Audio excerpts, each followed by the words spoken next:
अस्सलाम वालेकुम। 11 फरवरी 2025 बरोज़ मंगल हासिलपुर के अंदर गंदम की सूरत हाल माशाल्लाह सीटा निकल चुका है।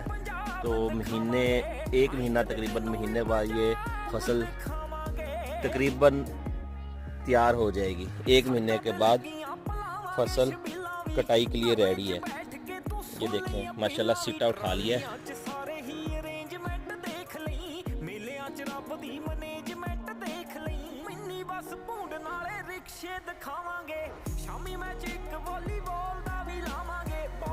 ये जिस हिसाब से ये फसल तैयार है तो लग रहा है कि आने वाले तकरीबन मार्च स्टार्ट के अंदर ना ये मुकम्मल तैयार होगी। ये चेक करें जी, सीटा फुल अपने जोबन पे है।